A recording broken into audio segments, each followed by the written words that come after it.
ግን ብዙዎቹ የመስሪያ ቤቱ ልጆች ጸበል አይደለም ውሃ ነው የሚመስላቸው። ልክ እንደዛ ሲመጣጭ ምን ሆነ ነው ምናምን ይለዋል።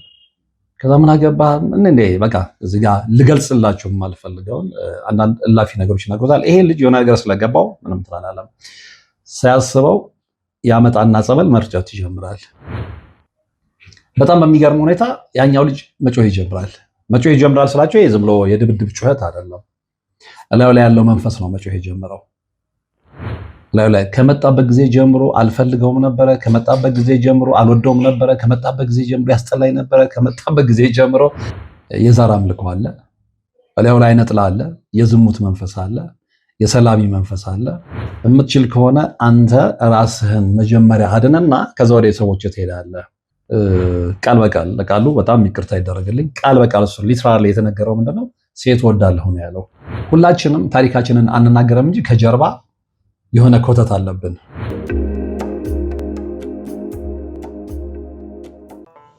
የአጋስተ ቅድስት ሥላሴን 17 ዓመት በሙሉ በጭራሮ ግድግዳ መቆም መስማት ለተዋህዶ ልጆች ልብ የሚሰብር ትልቅ ሐዘን ነውና እጃችሁን ዘርጉ ባልነው መሠረት አላሳፈራችሁንም።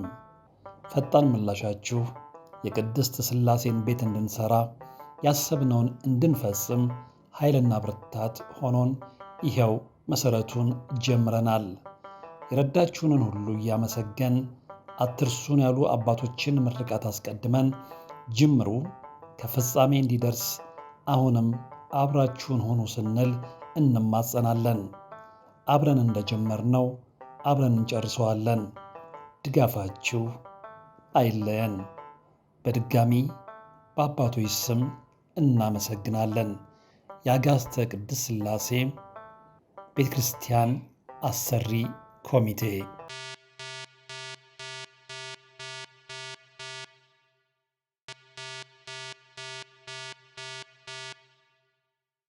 ሰላም ጤና ይስጥልን። በሀገር ውስጥና በመላው ዓለም የምትገኙ ወደ ቻናል ተከታታዮች ያው ዛሬም በእግዚአብሔር መልካም ፍቃድ ተገናኝተናል። እንግዲህ ለዛሬም እጅግ የምትማሩበትን መርሃ ግብር ነው ይዤ ያቀረብኩት። ምን ያህሎቻችሁ የምትሰሩበትን ቢሮ መስሪያ ቤት ታውቁታላችሁ? አብሯችሁ የሚሰሩ ሰዎችንስ ምን ያህል ታውቋቸዋላችሁ? ምን ያህል ትግባባላችሁ?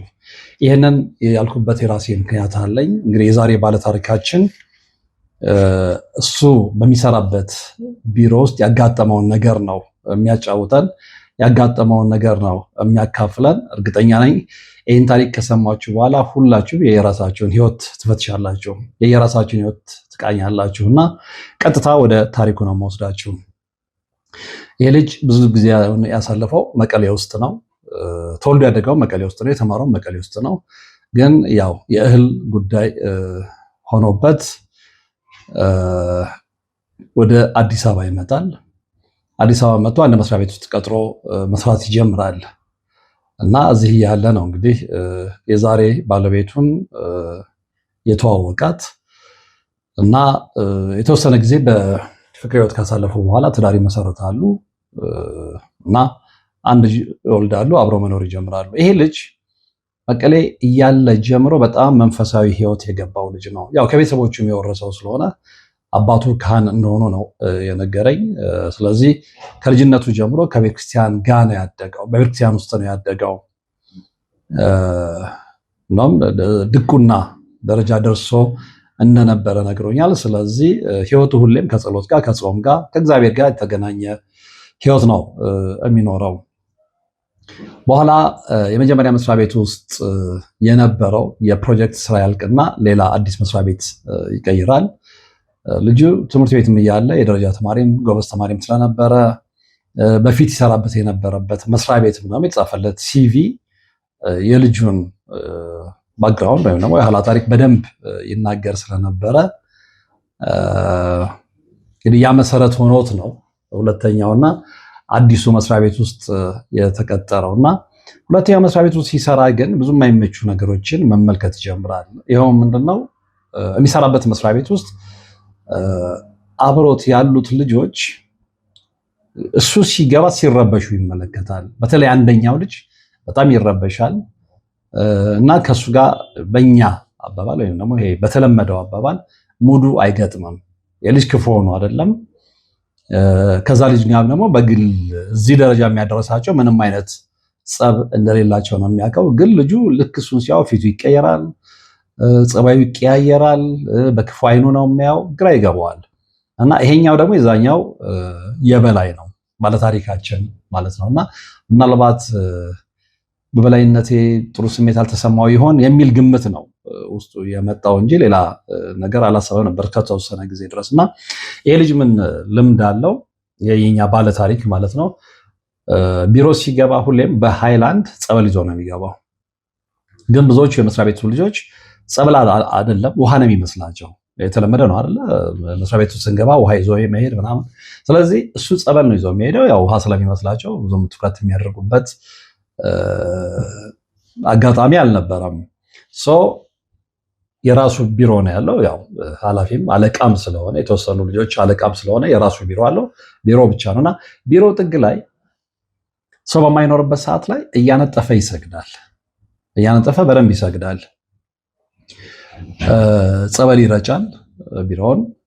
የሚገርማችሁ ጧት ጧት ቢሮ ገብቶ ጸበል ከመጠጣቱ በፊት ወይም ደግሞ ሳይጠጣ ወይም ደግሞ ከቤቱም ጸበል ሳይጠጣ መቶ ቁርሱን አይበላም። ይሄ የተለመደ ተግባር ነው። እንደዚህ አይነት ልጆች ብዙ ማቃቸው አሉ፣ በደንብ የገባቸው ጸበል ሳይጠጡ፣ አንዳንዶቹም ደግሞ ጸበል ሳይጠመቁ ቁርስ የማይበሉ ልጆች አሉ። እና ይሄም ልጅ በዚህ ልምምድ ውስጥ የመጣ ልጅ ስለሆነ እዚህኛው አዲሱ ቢሮ ሲገባ እንደዚህ አይነት ነገር ነበረ ሲያደርግ የነበረው ማለት ነው። እና ለካስ ያኛውን ልጅ ይረብሸው የነበረው እዚህ ልጅ ላይ ያለው ቅዱስ መንፈስና ወይም ደግሞ የዚህ ልጅ መንፈስና የዛኛው ልጅ መንፈስ በምንም ሊገናኙ አልቻሉም። ያኛው ደግሞ ሱሰኛ ነው፣ ጸሎት ምን እንደሆነ አያውቅም፣ ጭፈራ ነው፣ መቃም ነው፣ ማጨስ ነው።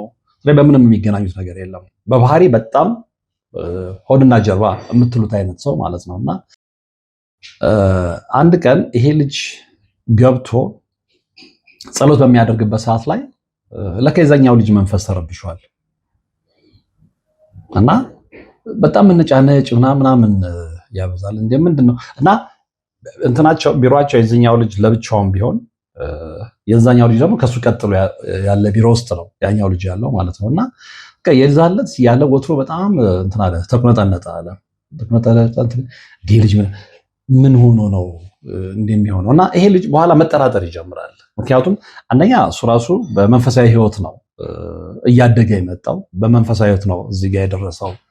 ምናልባት እኔ እዚህ ቢሮ ውስጥ አዘውትሬ ስለምጸልይ፣ አዘውትሬ ጸበል ስለምጠቀም፣ ጸበል ስለምረጭ ምናልባት እኔ ጋር ካለው መንፈስ እና እሱ ጋር ያለው መንፈስ አልተስማማ ይሆን የሚል ጥርጣሬ ውስጥ ይገባል። እና የፈለገ ነገር ይሁን ከሆነም ደግሞ ይህን ልጅ ማዳን አለብኝና ይሄዳል። ልክ እንደዛ ሲመጣጭ ምን ሆነ ነው ምናምን ይለዋል። ከዛ ምን አገባ እንዴ በቃ እዚህ ጋር ልገልጽላችሁ የማልፈልገውን አንዳንድ እላፊ ነገሮች ይናገራል። ይሄ ልጅ የሆነ ነገር ስለገባው ምንም ትላላለም ሳያስበው ያመጣና ጸበል መርጨት ይጀምራል። በጣም በሚገርም ሁኔታ ያኛው ልጅ መጮህ ይጀምራል ስላቸው ይሄ ዝም ብሎ የድብድብ ጩኸት አይደለም። እላዩ ላይ ያለው መንፈስ ነው መጮህ የጀመረው። እላዩ ላይ ከመጣበት ጊዜ ጀምሮ አልፈልገውም ነበረ፣ ከመጣበት ጊዜ ጀምሮ አልወደውም ነበረ፣ ከመጣበት ጊዜ ጀምሮ ያስጠላኝ ነበረ፣ ከመጣበት ጊዜ ጀምሮ ይሸተኝ ነበረ፣ ከመጣበት ጀምሮ ይገማኝ ነበር። እንግዲህ አሁን ብዙ ጊዜ መናፍስት አይታችሁ ከሆነ እንደዚህ አይነት ነገር የፈውስ አገልግሎት ላይ የለም። እንደዚህ አባቶችን ሲናገሩ እንሰማለን። ታስጠላኛለህ እኮ አንተ፣ ኧረ በቃ ሽታ እኮ ያስጠላናል ሲሉ ሰምታችሁ አታውቁም? እነ መምህር ግርማም ፈውስ አገልግሎት ሲያደርጉ በመንፈስ የተያዘው ልጅ ሳይሆን እሱ ላይ ያለው መንፈስ ነው ያንን የሚናገረውና የዚህም ልጅ በቃ ያዙ ይልቀቁኝ አለ። ለስንት እንትን አሉት። በኋላ ምንነቱ ሲታወቅ ሌሎች ልጆችም ተባበሩት የቢሮ ልጆች እና በስነ ስርዓት አንድ ቢሮ ውስጥ አስገብቶ ማናዘዝ ጀመረ። ሌሎቹ አይናቸው እስኪፈጥ ድረስ ማለት ነው። ለዚህም ነው መንፈሳዊ ሕይወት ላይ አትራቁ የሚባለው። ዙሪያችሁ ምን ያህል ታውቁታላችሁ? እናንተ በምን ያህል ደረጃ በመንፈሳዊ ሕይወት ውስጥ ናችሁ የሚባለው ለዚህ ነው። አሁን ይህ ልጅ ስለገባው ቢሮ ውስጥ ስለሚጸልይ፣ ስለሚሰግድ፣ ጸበል ይዞ ስለሚገባ ነው። ለካ እዚህ ጋር ያለው መንፈስና እዛ ጋር ያለው መንፈስ የመጨረሻ ተጠማምደዋል። በተለይ እዛኛው እርኩስ መንፈስ ያለበት ልጅ ልክ ጸበሉ እንግዲህ ውስጡ ይነግረዋል። ያው መንፈሱ ስለሚያቅም ያ ነገር አልተመቸውም። የዛ ልጅ እዛ ጋር አጠገቡ መጥቶ መጸለዩ እንዲህ እና ሌሎቹ አልገባቸውም ነበረ። በኋላ ልክ መጫወት ሲጀምር ማስለፍለፍ ይጀምራል። የት ነው ያዝከው? ምንድነህ? ማነህ? ምናምን የሚለውን ነገር ማለት ነው። እና በጣም በሚገርም ሁኔታ ይሄ ልጅ ከዛ በፊት ለፍልፎት የማያውቀውን ጸበል ቦታ ሄዶ ተናግሮ የማያውቀውን ነገር ቢሮ ውስጥ መናገር ይጀምራል። 12 ዓመታት ነው 12 ትውልድ ተሻግሮ የመጣ የዛር አምልኮ አለ። በላዩ ላይ ነጥላ አለ። የዝሙት መንፈስ አለ። የሰላቢ መንፈስ አለ። ይሄን ሁሉ ተሸክሞ ነው ለካ ይሄ ልጅ ሲንቀሳቀስ የነበረው። ምናልባትም ደግሞ የዚህ ልጅ የባለታሪካችንም እዛ ቢሮ መሄድ ምናልባት ለዚህ ልጅም ድህነትም ታስቦለት ሊሆን ይችላል። የእግዚአብሔርን ረቂቅ ስራ ስለማናውቀው ማለት ነው። እና በቃ ሲሪየስሊ በጣም በሚገርም ሁኔታ ደግሞ ሎከር ውስጥ ይሄ ልጅ መቁጠሪያ ያስቀምጣል። እንዳልኳችሁ ቢሮውን ዘግቶ በብዛት እንዴት ግን ይመቻል ቢሮ ውስጥ ስለው ልክ ምሳ ሰዓት ላይ ሰው ይወጣል። ምሳ ሊበላ አንዳንዱም ቢሮ ከበላ በኋላ ሻይ ሊጠጣ ይወጣል። በዛ ሰዓት ላይ ጸጥ ይላል ያለው። እንደምንም ብሎ ይጸልያል፣ ይሰግዳል። ምናልባት የማይመቸው ምንድነው በመቁጠሪያ መቀጥቀጡ ነው። ግን አንዳንዴ የሚመች አጋጣሚ ከተገኘ እንደምንም እጠቀምበታለሁ ነው ያለው መቁጠሪያው እና ለውጥ አይቼበታለሁ ነው ያለው። ስለዚህ ያንን መቁጠሪያ ያወጣና ጭራሽ እያናዘዘ ልጁን ማስለፍለፍ ሲጀምር እዛ አካባቢ ቢሮ አካባቢ የነበሩ ልጆች በጣም ይደነግጣሉ። እንደ አይነት ነገር አይቶ አያውቁም። የተወሰኑት ናቸው እንግዲህ በቪዲዮ ላይ ብዙ ሰው በነገራችን ላይ እንደዚህ አይነት ቪዲዮዎችን አሁን የመመገር ማን እንደዚህ እነ ቀሲስ ሄኖክን ቪዲዮ ሲያይ ሰው ሙሉን ከማየት ይልቅ ስክሮል ማድረግ ነው የሚመርጠው። ምክንያቱም እንደዚህ አይነት ቪዲዮዎችን ማየት ብዙ ሰዎችን ያስጨንቃቸዋል። ስለ መናፍስት የሚነሳ ወሬ መስማት ብዙ ሰው አይፈልግም። ስለዚህ እነዛ ልጆች በጣም በቃ ሰርፕራይዝ ነበር የሆኑት። ይሄ ልጅ ያናዘዘዋል እንትን ይለዋል። ተለቃለሁ ወይ ሲለው አልለቅም ነው ያለው። መጨረሻ ላይ ግን ማሰር ስለነበረበት በቅድስት ድንግል ማርያም ስም፣ በመልአኩ በገብርኤል ስም፣ በቅዱስ ገብርኤል ስም እንዲህ መላእክቶችንና የቅድስት ድንግል ማርያምን እንዲሁም ደግሞ የጌታችንን የመድኃኒታችን የኢየሱስ ክርስቶስን ስም እየጠራ መንፈሱን እዛ ላይ ልጁ ላይ ያለውን ነገር ያለውን መንፈስ ያስረዋል። ከዛ ወደ ልቦና መልስ ይልና ልጁ ወደ ልቦናው ሲመለስ ያለበት ግራ ይገባዋል። እና የት ነበርኩ? አሁን ሌሎቹ የስራ ባልደረቦቹ በጣም ግራ ተጋብተዋል፣ በጣም ደንግጠዋል።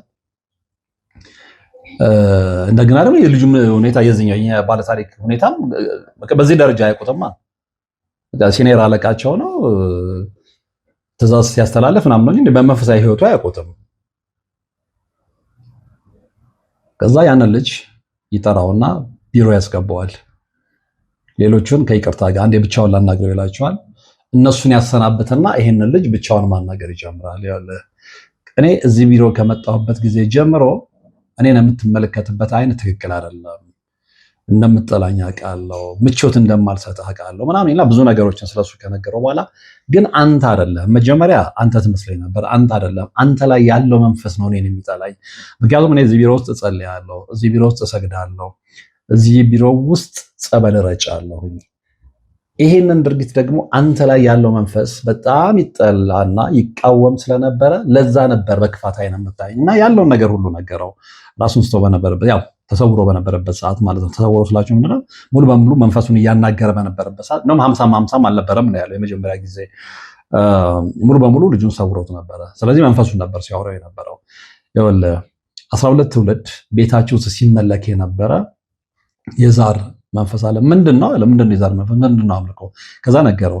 አያት ቅድሚያት እንደዚህ ጨሌ ምናምን ያለውን ነገር ሲያስረዳው የሆነ ነገር እየገባው ይመጣል። አዎ ኧረ እኔ እንደዚህ አያቶቼ ጋር ስሄድም እንዲህ አይነት ነገር አይ ነበረ። በተለይ በዓል ቀይ በተለይ ደግሞ እንቁጣጣሽ ላይ ሁለቱም አያቶቼ ማለት ምንድነው በእናቱም በአባቱም በኩል በስነ ስርዓት መሬት አንጥፈው ቀይ ጃኖ ለብሰው ጨሌ የነከሩ በቅቤ ድፍን ቡና እንትን ውስጥ እየነከሩ እየበሉ ሴሬሞኒውን ጠቅላላ ይነግሯል። ይሄንን ነው የምልህ። አሁንም ይሄ ነገር ይመለካል ሲለው አሁንም ድረስ ይመለካል ነው ያለው። ስለዚህ በጣም አዝናለሁ። የምትችል ከሆነ አንተ ራስህን መጀመሪያ አድነና ከዛ ወደ ሰዎች ትሄዳለህ። ራስህን የምታድነው በምንድን ነው? ንስሐ ትወስዳለህ። እኔ አገናኝሃለሁ አባቶችን። ንስሐ ትወስዳለህ፣ ቄደር ትጠመቃለህ። ምክንያቱም ምን ውስጥም ስለሌለ ይሄ ልጅ ምንም ውስጥ የለም ስላቸው ሱስ ውስጥ ነው ያለው። ስራውን ይሰራል፣ እንደፈለገው ይዝናናል። ቤተሰቡ ከሱ የሚፈልግ አይደለም፣ ኢንጆይ ያደርጋል። ዛሬ አብራት ያደራትን ሴት ነገ ዞሮ ለማታየት እንዲህ ትርምስምስ ያለ ህይወት ውስጥ የነበረ ልጅ ነው። ይህንን ሊያመጣበት ግን ልጁ የራሱ ተፈጥሯዊ ባህሪ ሆኖ ሳይሆን አንደኛ 12 ትውልድ ሲመለክ እዚህ ደረጃ የደረሰ የዛር አምልኮ አለ፣ የቤተሰብ አምልኮ አለ። እሱን በደንብ አስረዳው። ከዛ በኋላ ላይ ያለውን ስለ አይነ ጥላው፣ ስለ ዝሙት መንፈሱ አሁን የዝሙት መንፈስ አለብኝ ነው ያለው። አሁን እሱ እንደውም በዚህ በስፒሪቹዋል ወይ አይደለም ያስረዳው። አዎ ቃል በቃል ለቃሉ በጣም ይቅርታ ይደረግልኝ፣ ቃል በቃል እሱ ሊትራሊ የተነገረው ምንድነው ሴት ወዳለሁ ነው ያለው። ይሄ ማለት የዝሙት መንፈስ ነው። የሚገርምህ አንድ ሴት ከሁለትና ከሶስት ቀን በላይ አብሬያት መቆየት አልችልም ነው ያለው። ግን የሆነ ሰዓት ላይ ወደ ልቦናይ ስመለስ ይጸጽተኝ ነበር ነው ያለው። ይጸጽተኝ ነበረ ተመልሼ ግን እዛ ውስጥ ነው መንቦራጨቀውና ለኔ መዝናናት ነበረ። በኋላ ግን ስቆይ ብሬ ሲጠፋ እንደገና ማታ እንደዛ ሆኜ ጠዋት ስራ ላይ በጣም ሲደብረኝ ምንድነው እኔ ከሌላው የተለየው ትል ነበረ። ለካ ምክንያቱ ይሄ ነው ይለዋል፣ ያስረዳዋል። የሚገርማችሁ እንደዛ የጠላው የነበረው ልጅ አሁንም 50 እየሆነ አንዴም እየጠላው አንዴም እየወደደው አንዴም እየፈለገው ይቀርበዋል። ይህ ልጅ ደግሞ ይህን ልጅ ማዳን አለብኝ ብሎ ስላመነ ያለበትን ችግር ስለተረዳ በጣም ብዙ ኮተት ላዩ ላይ እንዳለ ስላወቀ ይህን ልጅ ሊለቀው አልፈለገም። እሱ የሆነ ሰዓት ላይ ደብሮት ከጓደኞቹ ጋር እንኳን ሊያመልጠው ቢሞክር እንደምንም እየጠበቀ እየያዘ ምንም እያለ ቁጭ ብሎ እያስተማረው እንደገና የመምህር ግርማን ቪዲዮ እያሳየው ብዙ ነገሮችን አነቃው። አሁን የልጅ ወደ ራሱ እየተመለሰ መጣ። ልካ ገንዘብ የማይበረክትልኝ ብዙ ጓደኞቹ የተሻለ ህይወት ሲኖሩ እሱ ግን እዛው ነው፣ አመድ ነው። ምክንያቱም እንደነገርኳችሁ ከቤተሰቦቹም አይፈልግም። ቤተሰቦቹ ትንሽ ያላቸው ነገሮች ናቸው። እሱ ያገኘው ነገር ለራሱ ነበር እንደፈልገው እንትን የሚለው። ግን ቤተሰቡ ሌላው የነበረው ነው፣ እኛ ከአንተ ምንም የምንፈልገው ነገር የለም፣ አንተ ራስህን ቻል ነው። ይሄ ልጅ ማግባት አይፈልግም። እንደ ሌሎቹ እንደምንም ገንዘቡንም ቆጥቦ በማህበርም ምንም ቤት መስራት አይፈልግም። ብዙዎቹ ጓደኞቹ በማህበር ቤት ሰርተዋል፣ የተሻለ ህይወት ይኖራሉ፣ መኪና ሁሉ ያላቸው አሉ፣ ቆጥበው ቁብም ገብተው ምንም ብለው። ይሄ ልጅ ግን አይታየውም።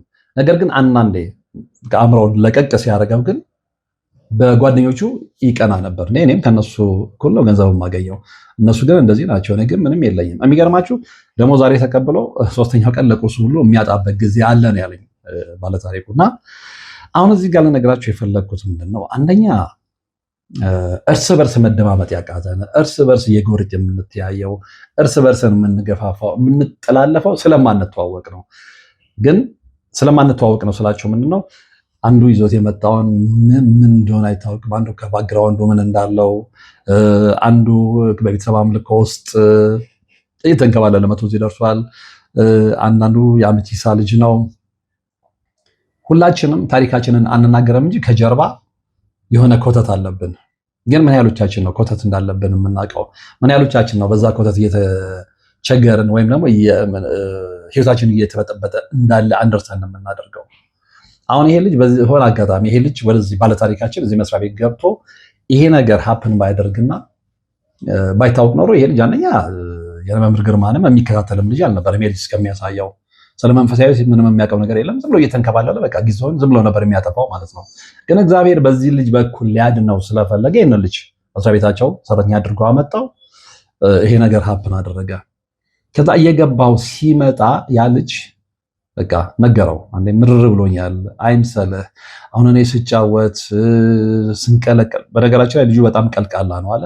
ስጫወት እዛም ስል አሁን አንዳንዱ ከውጭ ለሚመለከት ሰው አክቲቭ፣ ከሰው ተግባቢ፣ ተጫዋች፣ ሳቂታ መስላለሁ፣ ውስጤ ግን ሁሌም በሀዘን እንደደማ ነው የሚለው። ብዙ ጊዜ ከላይ የሳቁ ተጫዋች የምትመስሏቸው ሰዎች አንዳንድ ጊዜ በትክክለኛው መንገድ ስታገኟቸውና ስታወያዩዋቸው ትክክለኛ ማንነታቸው ሌላ ሆኖ ነው የምታገኟቸው። እናም ተቃራኒውን ልባቸው በሀዘን የሚደማ ብቸኞች፣ ከላይ ከብዙ ሰው ጋር አብራችሁ የምታያቸው ነው የሚመስላችሁ፣ ግን አይደሉም። ብቻቸውን ናቸው። ብቻቸውን ያንን ብቸኝነት ያንን የሚሰቃዩበትን ነገር ለመሸፈን ሲሉ ነው ከዛም ከዚህ ጋር የሚላፉት የሚስቆት ምን የሚሉት የማስመሰል ህይወት ማለት ነው። ብቻቸውን ሲሆን ወይ ወደ መኝታቸው ሲሄዱ ግን ያንን ነገር ከሌናቸው ማውጣት ስለማይችሉ ሲጨነቁ ሲጠበቡ ነው ሌሊቱን የሚያነጉት። እና ይህ ልጅ ብቻውን ሲያስብ ያኛው ምናልባትም እኮ ይህንን ልጅ እግዚአብሔር ወደ እኔ ላከው በምክንያት ሊሆን ይችላል እና የበለጠ ሌሎቹን ትቶ ከዚህ ልጅ ጋር ጓደኝነቱን ማጥበቅ ይጀምራል። ጓደኝነቱን ሲያጠብቅ መጽሐፍ ቅዱስ ሲያስተምረው የመጽሐፍ ቅዱስ ምዕራፎችን እያነበበ ሲያብራራለት ይህ ልጅ በጣም በዛ ፐርፌክት ነው። እንደነገርኳችሁ ከልጅነቱ ይዞት የመጣው ነው። የካህንም ልጅ ነው። ፕላስ በራሱ ነው ቤተሰቦቹ እንደዛ ስላሳደጉት የቤተክርስቲያን ልጅ ነው። ስለዚህ የጸሎት ጾም፣ ስግደት የመሳሰሉት ነገሮች ለዚህ ልጅ አዲስ አይደለም። ከልጅነቱ ጀምሮ ይዟቸው የመጣ ነገር ስለሆነ ድቁናም ደረጃ ላይ የደረሰ ስለሆነ ብዙ ነገር ያውቃልና ብዙ ነገር ማስተማር ጀመረ። ቤተክርስቲያን ይዞት ይሄዳል። ይቀጣጠሩና ከዛ በኋላ ንስሐ አስገባው፣ ቄደር አስጠመቀው። አሁን ይሄ ልጅ ከራሱ አልፎ ለቤተሰቦቹ መጨነቅ ጀምር። የቤተሰቦች ይደርሳል። አንድ ቀን እናሳምናችኋለን፣ ከዚህ ህይወት እናወጣችኋለን። መጀመሪያ አንተ በደንብ ይግባን፣ አንተ በደንብ ዳን። በደንብ ቀጥቅጦ እዚህ ልጅ ላይ መስራት ጀመረ። የሚገርማችሁ እንደዛ የነበረ ልጅ ኮምፕሊት ሰው 360 ዲግሪ ይቀየራል። ይህንን ብላችሁ መልካም ሰዎችን ካገኛችሁ ህይወታችሁ ይቀየራል። ክፉ ሰዎችን በምትኩ ካገኛችሁ ደግሞ ህይወታችሁ ከመልካምነት ወደ መልካም ወዳልሆነ ህይወትም ይቀየራል። እንደዚህ አይነት ብዙ የህይወት አጋጣሚዎች አሉና ይሄ ልጅ ቀስ በቀስ ከሱሱ ወጣ። መቃሙን አቆመ፣ ማጨሱን አቆመ፣ እዚችም እዛም ጋር ማለት አቆመ። ነገርኳችሁ፣ ንስሐ ገብቷል፣ ቄደር ተጠምቋል። እሑድ እሑድ ቤተክርስቲያን መሄድ ጀመረ። እንደውም ይሄኛው ልጅ የክፍለ ሀገር ልጅ ስለነበረ የኛ ባለታሪካችን ምን አሰበ? ለምን ተከራይቼ ከምኖርበት ቤት እንደውም አጋጣሚው የተከራየበት ቤት ብዙም የተመቻቸለት አልነበረም። እነዚህ ልጅ ይሄኛው ልጅ ሰፈር ቤት ይፈልግና ይገባል። ይሄ ልጅ እንግዲህ ከቤተሰቦቹ ጋር የሚኖረው ብያቸዋለሁ። በቃ በቅርብ ለመቆጣጠር እንዲመቸው አንዳንዱ ሰው የእግዚአብሔር ሰው ከሆነ ይሄን ያለ ሰዎች ዋጋ ይከፍላልና መስዋዕትነት ይከፍላል። እዛ ሰፈር ቤት ፈለገ፣ አገኘ። የበለጠ ጓደኝነታቸው ጸና። ስለዚህ ጠዋት ያስነሷል፣ ቤተክርስቲያን ይዞት ይሄዳል፣ ኪዳን አብረው ያደርሳሉ፣ አብረው ያስቀድሳሉ። መጨረሻ ላይ ያንን ልጅ ቅዱስ ቁርባን ሁሉ እንዲወስድ አደረገው። ህይወቱ ሙሉ በሙሉ እንደተቀየረ ነው ነገረኝ። እንደውም ምን ብየዋለሁ? እባክህ የምትችል ከሆነ ለምስክርነትም ስለሚሆን ይህን ልጅ እንደምንም ማሳምነውና አንድ ቀን እንግዳዬ ቢሆን ብየዋለሁ። እግዚአብሔር ከረዳኝ እንግዳዬ ያደርገዋለሁ። እና ይህ ልጅ ከዛ አይነት የጨለማ ህይወት ውስጥ ወጥቶ አሁን በትክክለኛው የክርስቶስ መንገድ ላይ ቆሟል። ይሄ ዝም ብሎ የሚመጣ አይደለም። ስለዚህ ቢሮ ስትሰሩ አጠገባችሁ ያለውን ሰው ማንነት አታውቁትም። ወይ እንደዚህ እግዚአብሔር የላከው ሰው ይሆናል፣ ወይ ደግሞ እንደዛኛው ልጅ ማንነቱን ምንነቱን ሳያቅ ዝም ብሎ በደመ ነፍስ የሚኖር ሰው ሊሆን ይችላል። እና አንድ ቢሮ ውስጥ ሆነን እንኳን አንተዋወቅም። አንድ ቢሮ ውስጥ ሆነን እንኳን መንፈሶቻችን እርስ በርስ ይገፋፋሉ፣ እርስ በርስ ይጠላላሉ። ለዚህም ነው ገሌን ሳይ በጣም ይደብረኛል። የማታውቁት ሰው እኮ ነው እንደዚህ አይነት ነገር አጋጥሟቸው ያውቅም። አንዳንድ ሰው ሲያወራ ይህ ሰውዬ እኔ ከሩቅ ሳየው ያስጠላኛል፣ ከሩቅ ሳየው ምንም ይቀፈኛል። እንዴ ሰውን ሳታውቁት እግዚአብሔርም የሰይጣንም ሰላምታ ሳይኖራችሁ ሰው እንዴት ሰውን ከመሬት ተነስቶ ይጠለዋል? በርቀት በማየት ብቻ። እንዲህ አይነት የተለመዱ አባባሎች አሉ። ግን የምትጠላሉት እናንተ አይደላችሁም። የክርስቶስ ፍጡር እርስ በርሱ አይጠላለም። እንድንጠላለም አይደለም እግዚአብሔር የፈጠረን። ክርስቶስ ሕይወቱን የሰጠን ለዛ አይደለም፣ ፍቅርን ሊያስተምረን ነው። ነገር ግን ከጀርባችን ይዘነው የምንመጣው ይሄ ሁሉ ኮተት እርስ በርሳችን እንዳንተማመን፣ እንድንጠራጠር፣ አንዱ እንዲጠላ፣ አንዱን ሳያውቀው ስለሱ መጥፎ እንዲያወራ ያስገድደዋል። ግን እግዚአብሔር ደግሞ በአቋራጭ መንገድ ሲመጣ እንደዚህ አይነት መልካም ልጆችን ይልክልናል። ስለዚህ አንድ መስሪያ ቤት ውስጥ ስትሰሩ ምናልባት በተለየ ሁኔታ ሰዎች የሚጠሏችሁ ከሆነ ወይም ነው በተለየ ሁኔታ እናንተ ሰውን የምትጠሉ ከሆነ ለምን ብላችሁ ጠይቁ። ምናልባት እናንተ ላይ ያለው መንፈስ እዛ ጋ ያለውን መንፈስ ጠልቶት ሊሆን ይችላል። እኔ ጋ ያለው መንፈስ ምንድነው? እዛ ጋ ያለው መንፈስ ምንድነው? ይሄንን የምታውቁት በየጊዜው እንግዲህ በመጸበል በየጊዜው የክርስቶስን ቃል በመስማት ወንጌልን በመስማት መጽሐፍ ቅዱስን በማንበብ ዳዊት መዝሙርን በመዘመር ጠዋት ሌሊት በየሰዓታት ልዩነት በመጸለይ እና በማወቅ መሻት ውስጥ ማለት ነው። ለማወቅ ባለን መታተር ብዙ ለውጦችን ብዙ ውጤቶችን እያየን እንመጣለን እና አሁን ብዙዎቻችን የምንንቀሳቀሰው በደመ ነፍስ ነው ልላችሁ ፈልጌ ነው። አንድ ቢሮ ውስጥ እንኳን የምንተዋወቅ ይመስለናል እንጂ አንተዋወቅም። ልክ እንደነዚህ ልጆች ማለት ነው። አንድ ቢሮ ውስጥ ሆነን ምናልባት አንድ አፕስቴር ያሉ ልጆችን ልንጠላ እንችላለን፣ እነሱ ሊጠሉን ይችላሉ። ስንተላለፍ ልንገለማመጥ እንችላለን። አሁን አንዳንዱ በስመ አብ እንዴት ያደርገዋል፣ እንዴት ያደርጋታል፣ ምን ይበጣጠሳል፣ ምን ትበጣጠሳለች፣ ከመሬት ተነስቶ የማያውቀውን ሰው ወይም ደግሞ አንድ መስሪያ ቤት ስላለ ብቻ የጊዜ ሰላምታ እንኳን የሌለውን ሰው እንዲህ ብሎ የሚያማ ሰው ካጋጠማችሁ ተጠራጠሩ። ሁለቱ ጋር ያለው መንፈስ ስለሚለያይ ስለሚጋጭ ነው።